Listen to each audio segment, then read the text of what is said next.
don't believe the news, at least not always. So the Pentagon has released files on UFOs.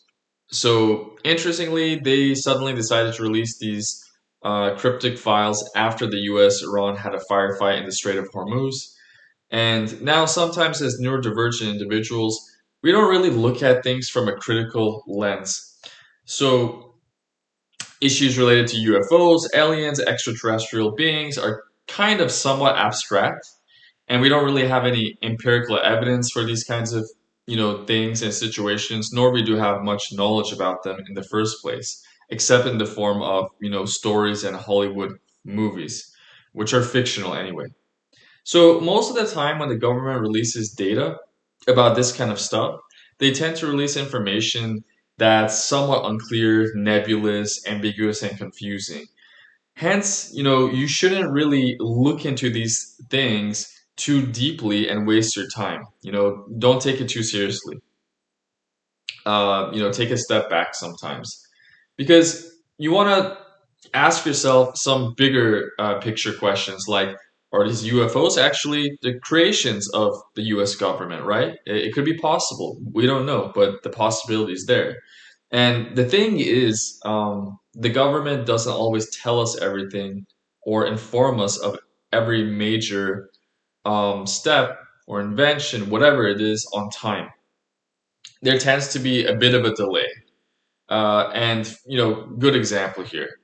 Take this as an example. Like the U.S. defense and intelligence community, they developed and used a set of amazing technologies that eventually became known as the internet, but they kept it from public spotlight for many decades.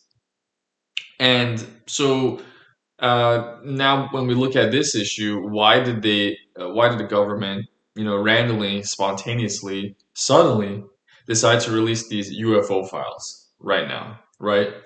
So, especially when there are like more pressing issues, more sensitive issues that matter to many of us.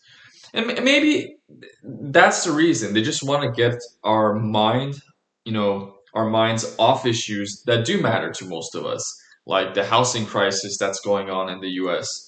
That's clearly getting worse over time. Not everyone can afford their own homes. It's pathetic, it's unacceptable. Or the increase in homelessness. And we're not talking about like an increase in homeless people who suffer from schizophrenia. It's just homeless people in general.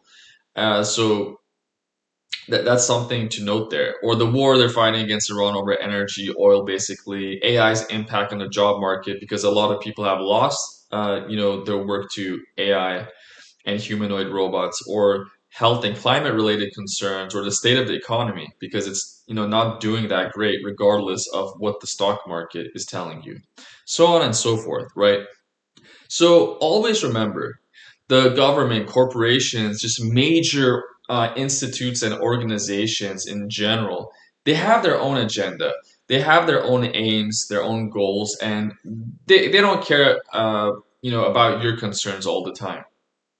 So this isn't really a conspiracy, but it is a reality. It is a truth to some extent. And as people who are neurodivergent and could be experiencing a lot of mental health pressure in today's crazy, chaotic, unpredictable world at the same time, we're just trying to figure out how some of our cognitive processes work. And now we're just overwhelmed with all kinds of information that's coming out on a second to second basis. So really, we need to take a step back, take a deep breath sometimes, and just learn to develop sharper critical thinking skills, right? And just learn to look at or observe the big picture and ask questions that others refuse to ask or answer when it comes to just anything, everything that's going on in today's world.